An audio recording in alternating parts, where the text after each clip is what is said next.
네, 바로 날씨 이야기를 좀 해보겠습니다. 서울에서는 밤사이 열대야가 나타나면서 잠 못 드는 밤을 보낸 분들 많으실 겁니다.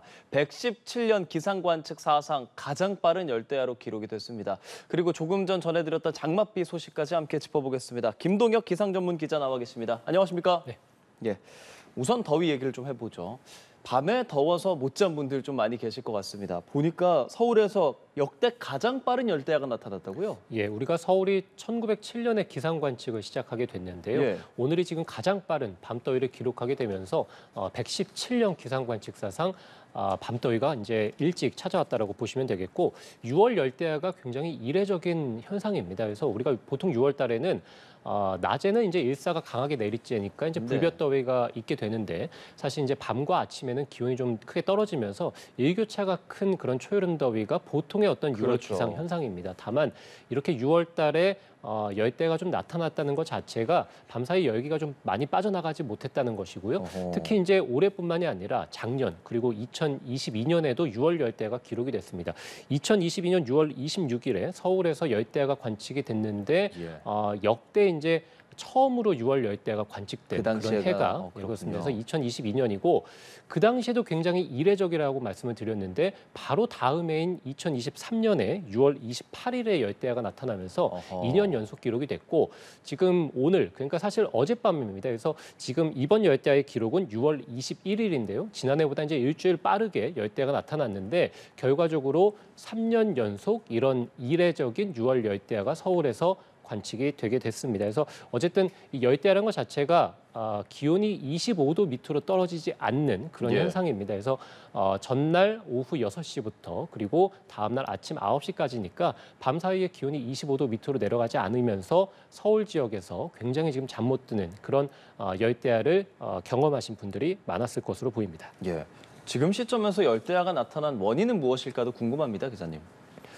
말씀드린 대로 사실 6월 달은 이 불볕더위라고 해서 예. 낮더위는 심하지만 아침과 밤에는 이제 기온이 좀 떨어지는 것들이 일반적인 어떤 초여름 더위라고 보시면 되겠는데 이렇게 밤 사이에도 기온이 떨어지지 않았다는 것은 그만큼 열기를 붙잡아두는 무엇인가가 있었다는 것이죠. 그래서 서울 지역에서 사실 어젯밤부터 해서 오늘 아침까지 흐린 날씨가 지속이 됐습니다. 지금 그램을 보시면 낮에는 이제 기온이 이제 구름이 있으면 예. 햇볕을 이제 반사하기 때문에 낮 기온은 떨어지게 되는데요. 밤 사이에 구름이 있게 되면 지면에 가둬져 있던 열기들이 우주로 방출이 돼야 되는데 구름이 있다 보니까 일부는 다시 반사가 되면서 도심으로 들어오게 됩니다. 위로 그래서 올라가서 날아가지 못하는 거군요, 더위가. 맞습니다. 그래서 낮과 밤의 어떤 구름의 역할이 좀 다르다고 볼 수 있겠고요. 실제적으로 어제부터 해서 오늘까지 이제 서울이 좀 흐린 날씨를 보이고 있고 지금 뭐 서울에선 비도 내리고 있기 때문에 예. 밤 사이에 열대가 나타날 수 있는 그런 어떤 조건들이 갖춰졌다라고 보시면 되겠고 제주와 남부지방은 조금 전에 기사를 통해 확인하셨습니다만 장마가 시작이 됐죠. 그렇죠. 장마라는 것은 한반도 남쪽에서 있었던 어떤 뜨거운 열기들이 우리나라 쪽, 특히 이제 뜨거운 수증기가 우리나라 쪽으로 유입이 되면서 정체전선에 의해서 비가 내리는 겁니다. 이로 인해서 제주와 남부지방은 장맛비가 내리고 있는 것인데 이런 열기들이 동쪽이 아니라 서쪽인 서해안과 가까운 이런 서울에서도 굉장히 뜨거운 수증기들이 밤사이에 있으면서 예. 열기들을 수증기가 붙잡아뒀다고 보시면 되겠습니다. 그래서 밤사이에 나타난 굉장히 이례적인 서울 지역의 열대야는 어떤 구름의 효과 그리고 남쪽에서 들어온 뜨거운 수증기가 열기를 잡아두면서 어떤 잠 못 드는 밤더위가 이어지게 됐습니다. 네, 저희가 지금 밤더위 얘기로 이거 이야기를 시작을 했지만 사실 낮에는 더 덥거든요. 요즘에 진짜 이게 6월이 맞나 싶을 정도로 찜통더위가 이어지고 있는데 이런 현상은 이례적인 겁니까? 예, 뭐 이례적이라는 표현 또는 이제 예. 과거에 없었던 기상 현상이라는 표현을 최근 들어서 이제 좀 자주 말씀을 드리고 있는데요. 그래요. 지난 19일에 제주도에서 장마가 시작이 됐습니다. 그날 내륙 지역에서는 6월 역사상 기상관측사상 가장 뜨거운 하루를 보내게 예. 됐거든요. 이 경북 경산시에서는 낮 기온이 39도를 기록했습니다. 그래서 거의 40도에 육박하는 기온이 기록하게 됐고 예. 체온보다도 훨씬 높은 기온이죠. 특히 이제 경북 경주는 한낮 기온 37.7도까지 오르면서 역시 이제 지역 관측사상 가장 뜨거웠고요. 광주도 최고 37.2도, 그래서 66년 최고 기온 기록을 갈아치우게 됐습니다. 대전, 정읍, 청주, 그래서 19일 하루에만 전국 97개 기상관측 지점 중에서 35곳에서 역대 6월 최고 기온 기록을 경신하게 됐습니다. 그날 제주도에서는 이제 첫 장마가 시작됐다고 말씀을 드렸는데 그렇죠. 바로 20일에 제주 지역에서 굉장히 강한 장맛비가 쏟아지면서 시간당 50mm가 넘었고요. 일강 수량은 200mm에 달하면서 제주 지역에서는 역시 이제 6월 관측사상 가장 많고 강한 장맛비가 기록이 되게 됐습니다. 그래서 어쨌든 지난 5월을 돌이켜 보면 또 4월 달도 마찬가지고요. 예. 지난 봄이 우리가 관측사상 두 번째로 더운 봄을 보내게 됐거든요. 이후에 지금 6월 달 들어서 굉장히 강한 폭우 그리고 지금 폭염을 겪고 있습니다. 그래서 어쨌든 과거에 경험해보지 못했던 그런 기상 현상들이 최근 들어서 자주 좀 나타나고 있습니다. 전반적으로 기후 변화의 영향이라고 봐야겠습니까? 예, 아무래도 이렇게 날씨가 좀 여름철에 덥고 그리고 예. 비가 많이 내리는 것은 당연히 과거에도 그런 있었던 현상입니다만 이렇게 좀 강도가 좀 강해지고 그리고 빈번해지고 이런 것은 온난화가 진행이 되면서 바닷물의 온도가 특히 이제 뜨겁게 달궈지면 한반도 주변으로 뜨거운 수증기들이 바다에서 많이 유입이 되니까 예. 사실 이제 비가 내리는 어떤 재료는 결과적으로 봤을 때 뜨거운 수증기거든요. 뜨거운 수증기가 많으면 많을수록 비구름이 더 폭발적으로 발달할 수 있게 되고 강하게 들어와서 오랜 시간 동안 유지할 수 있는 그런 어떤 매개체가 된다고 볼 수 있습니다. 예, 그래서 예. 어떤 온난화 현상으로 인해서 최근 우리 한반도에 굉장히 좀 이례적이고 강한 그런 폭염 폭우가 나타난다고 볼 수 있겠습니다. 알겠습니다. 비 얘기도 좀 해보겠습니다. 오늘 토요일인데 비가 전국적으로 와요. 말씀해 주신 것처럼 남부지방은 올여름 장마도 시작됐습니다. 현재 비 상황 좀 말씀해 주실까요? 예, 제주 추자도 그리고 전남의 여수 목포 예. 그리고 이제 경남의 통영 거제 이런 제주와 남해안 지방을 중심으로는 호우특보가 내려져 있습니다. 이미 많은 그리고 강한 장마 구름들이 들어오면서 제주와 남해안에 많은 비를 뿌리고 있고요. 특히 이제 충청 이남 지역을 중심으로 해서도 강한 비가 쏟아지는 지역들이 많습니다. 앞으로도 이제 강한 비구름이 계속해서 유입이 될 것으로 보이기 때문에 부산과 창원, 제주 그리고 광주 지역 등에는 호우 예비 특보도 내려져 있습니다. 앞으로 서울과 강원도에는 5에서 30mm 정도 비가 내리겠고요. 대전, 충청이 10에서 60mm, 광주가 50에서 100, 전남 해안이 150mm, 예. 부산, 울산 50에서 100, 그리고 남해안도 150mm에서 제주와 남부지방을 중심으로는 100mm 안팎 정도, 특히 이제 산간과 해안가를 중심으로는 150mm 정도의 큰 비가 내일까지 이어진다고 보시면 되겠고요. 서울이나 어떤 수도권 이런 중부지방의 비는 장맛비는 아닙니다. 그래서 북쪽에서 비구름이 지나가면서 지금 비가 내리고 있습니다만 역시 또 강하고 많은 이 비구름이 지나갈 때가 있으면서 5에서 많게는 60mm 정도 중부지방에서도 비가 내리겠습니다.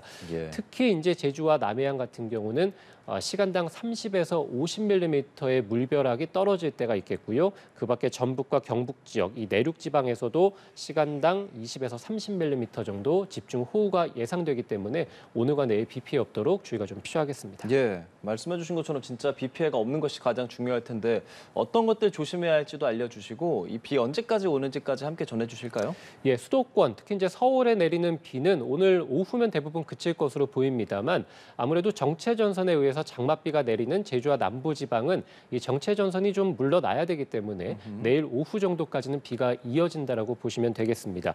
아무래도 집중호우가 쏟아지는 제주와 남부지방 곳곳에서는 이 비가 이제 굉장히 좀 강하고 그리고 많이 좀 내리면서 계곡이나 하천물이 특히 이제 빠른 속도로 불어나는 경향들을 보이게 되거든요. 따라서 오늘과 내일은 가급적 계곡과 하천으로의 접근은 좀 자제해 주시는 게 좋을 것 같고요.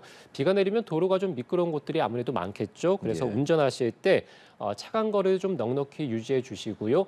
그리고 운전하실 때 감속 운행도 평소보다 크게 좀 감속하는 운행도 필요할 것으로 보입니다. 돌풍이 불고 벼락이 치는 곳들도 굉장히 많습니다. 바로 이제 안전사고에 대한 대비도 필요하겠고 특히 이제 돌풍이 우리가 초속 15m 이상 부는 지역들이 많기 때문에 예. 이럴 경우에는 길거리를 좀 다닐 때 아무래도 간판이 떨어질 정도의 강풍들이 부는 지역들, 특히 제주와 남해안 지역에 해당이 되거든요. 그래서 밖에서 이제 걸어 다니실 때, 외출하실 때에도 주변에 어떤 날아가거나 또는 떨어질 물건들이 없는지 잘 살피고 걸어 주셔야 되겠습니다. 기자님 궁금한 게 이렇게 제주에서도 그랬고 장마가 있을 때마다 피해가 우려가 되고 그러니까 비가 원래 이렇게 좀 장마철에 많이 왔나라는 생각이 들 정도로 요즘 많은 비가 내리잖아요. 이렇게 장마철에 조금 더 강수량이 실제로 좀 더 많은 건지도 궁금하고 원인도 함께 좀 말씀해 주시면 좋을 것 같습니다. 예, 우리가 말씀드린 대로 사실 예. 이제 비의 재료가 되는 것은 뜨거운 수증기입니다. 우리가 이제 구름이 생기고 비가 내리고 이런 것들은 여름철에 뭐 일반적입니다만 이 구름의 강도가 훨씬 더 커지고 강해지는 것은 역시 이제 바다 쪽에서의 뜨거운 수증기들이 얼마나 많이 좀 들어올 수 있느냐 그런 환경들이 잘 갖춰져 있느냐인데 지금 그림을 보시면 인도양의 해수면 온도가 굉장히 평년보다 높게 형성되어 있습니다. 최근에 인도에서 낮 기온이 50도까지 올라가는 원인 자체도 바로 주변의 바닷물의 온도가 굉장히 뜨겁기 때문이거든요. 인도양에 굉장히 우리나라와 멀리 떨어져 있습니다만 그쪽 지역에서의 해수면 온도가 굉장히 높으면 그쪽의 뜨거운 수증기들이 우리나라 쪽까지 유입이 되면서 우리나라 장마전선을 오르락 내리락 하게 만드는 그리고 장마전선의 강도를 키울 수 있는 그런 북태평양 고기압, 우리나라 오른쪽에 지금 붉은색으로 표시된 원입니다. 그래서 그 지역의 아열대 고기압을 강하게 확장시킬 수 있습니다. 북태평양 고기압이 강하게 확장된다는 것 자체는 바로 위에 형성이 되는 정체전선의 강도를 강하게 그리고 지속적으로 우리나라에 영향을 주게 만들 수 있는 것이기 때문에 최근에 뭐 작년부터 그랬습니다만 뜨거운 인도양에서의 어떤 뜨거운 열기들이 우리나라 주변으로 유입이 되면서 장마의 어떤 강도를 강하게 형성시킬 수 있고요. 바로 또 우리나라 멀리 떨어져 있는 대서양에서의 해수면 온도도 현재 높게 형성이 돼 있는데 이건 역시도 우리나라의 어떤 열기들을 전파하면서 북태평양 고기압을 강화시키고 바로 위에 형성이 되는 정체전선의 강도를 강화시키고 그리고 지속 시간을 길게 더 형성된다라고 볼 수 있겠습니다. 그렇기 때문에 올여름의 장마는 평소보다 이제 강할 것으로 전망을 하고 있는데 바로 말씀드린 대로 지난 19일 제주도에서 역대 이제 가장 많고 그리고 강한 비가 장마의 시작부터 이제 쏟아지게 된 그런 원인이라고 보시면 될 것 같습니다. 19일 제주 그리고 오늘 남부 시작됐고 그러면 서울이나 중부지방은 언제 시작됩니까 장마? 예, 장마가 사실 중부지방의 평년 장마는 6월 25일쯤 시작하게 됩니다. 그러니까 다음 주 초에는 고지네요. 장마가 시작이 돼야 되는데 지금 북쪽에서 아직 차가운 공기들이 좀 남아 있습니다. 남쪽에서 지금 북태평양 고기압이 정체전선을 밀어 올리면서 제주와 남부지방은 이제 장마가 시작이 됐는데 북쪽에서 차가운 공기들이 좀 버티고 있으면서 정체전선이 중부지방까지 올라오고 있지 못하다고 보시면 되겠고요. 이 정체전선이 이제 언제 올라오느냐에 따라서 중부지방의 장마, 특히 이제 서울의 장마가 시작이 될 텐데요. 지금 주간 그래픽을 보시면 서울 기준으로 보면 다음 주 주말쯤에 비가 예보가 되어 있습니다. 그렇네요. 그래서 지금 제주도와 남부지방의 장맛비가 내일 그치고 나서 이후에는 비 소식이 없다가 다음 주 중반에 다시 제주도에서 비가 시작이 돼서 바로 남부지방까지 길게 장마가 다음 주 중반 이후부터 이어질 것으로 보이는데 다음 주 주말에 서울을 포함한 중부지방에서도 비가 예보가 되어 있습니다. 다만 우리가 이제 장맛비라고 하는 것은 계속 말씀드립니다만 정체 전선에 의해서 비가 좀 내리는 그런 현상을 장맛비라고 합니다. 그래서 어떤 여름철에 내리는 호우와 좀 구분을 하게 되는데요. 장마의 시작이 일단 다음 주 중반 이후 후반 이 주말쯤 시작될 것으로 보입니다만 그 비가 이제 정체 전선에 의해서 내릴지는 조금 더 살펴봐야 될 것으로 보입니다. 장마가 끝나면 보통 폭염이 또 예보가 돼 있잖아요. 조금 전 보여주신 그래프에서도 다 30주 정도였는데 장마가 끝이 나고 나서 한여름 뭐 폭염 그리고 태풍 같은 것도 앞으로 전망되는 것이 있을지까지 같이 짚어주시죠. 예, 뭐 말씀해 주셨습니다만 낮 기온이 30도면 사실 우리 폭염 기준이 33도니까 폭염이 누그러진다라고 생각할 수 있는데요. 그래요. 다만 이 정체전선이 아래쪽에서 뜨거운 열대지방의 수증기를 우리나라 쪽으로 불러오고 우리가 지금 조금 전에 제가 밤사이에 서울에 열대가 나타난 원인 중에 하나도 뜨거운 수증기가 열기를 붙잡아줬기 때문이라고 말씀드렸죠. 그래서 낮 기온은 30도, 31도입니다만 다음 주에 뜨거운 수증기가 계속 우리나라 쪽으로 머물면서 이렇게 되면 우리가 실제 피부로 느끼는 체감 온도는 33도 이상 올라갈 가능성이 있습니다. 그래서 낮 기온은 33도를 밑돕니다만 체감 온도가 33도 안팎 정도 기록하면서 장마철임에도 폭염특보가 내려지는 지역들이 있을 것으로 보이고요. 특히 그렇게 된다면 밤사이에 열기가 뜨거운 수증기로 빠져나가지 못하면서 열대가 있는 지역도 가능성이 충분히 있다라고 보여집니다.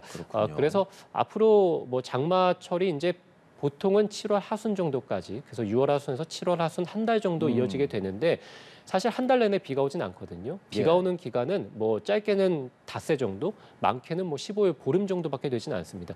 절반 정도는 비가 내리지 않는 장마철이거든요. 예. 그 시기에는 굉장히 푹푹 찌는 찜통더위 그리고 열대야가 이어진다. 그래서 어허. 장마철 한 달 기간 동안에 폭염과 폭우가 동반되는 그런 날씨들이 이어질 것으로 보이고요. 7월 말에 이 장마가 끝나고 나면 본격적인 한여름 더위가 시작이 됩니다. 예. 기온이 더 올라가게 되겠고요. 더 뜨거운 수증기가 유입이 되니까 더 찜통더위가 나타날 가능성이 높습니다. 예. 특히 이제 올여름은 해수면의 온도가 굉장히 높기 때문에 8월 달에 특히 이제 한여름 폭염이 예년보다 극심할 것으로 전망이 되고요.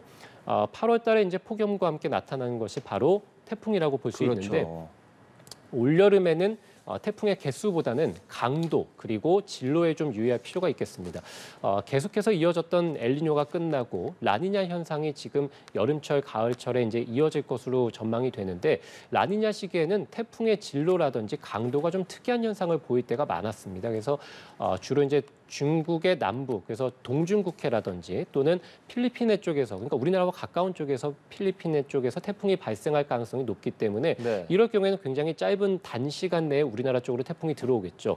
여기에다가 한반도 주변의 해수면 온도가 높기 때문에 강한 태풍이 발생할 가능성도 많다고 보여집니다. 그래서 전문가들은 올여름 태풍 같은 경우는 짧은 시간 안에 빠르게 오는 태풍에 대해서 주의할 필요가 있다라고 했고요. 말씀드린 대로 주로 이제 태풍은 장마철보다는 8월 달에 폭염이 있을 때 또는 이제 9월 달 초가을철 그리고 최근에는 해수면의 온도가 높기 때문에 10월 달에도 태풍이 들어오게 됩니다. 그래서 8, 9, 10월 달 세 달 정도는 태풍에 대한 대비, 폭염과 함께 필요합니다. 알겠습니다. 장마와 폭염 상황에 대해서 짚어봤습니다. 김동혁 기상전문 기자였습니다. 고맙습니다. 감사합니다.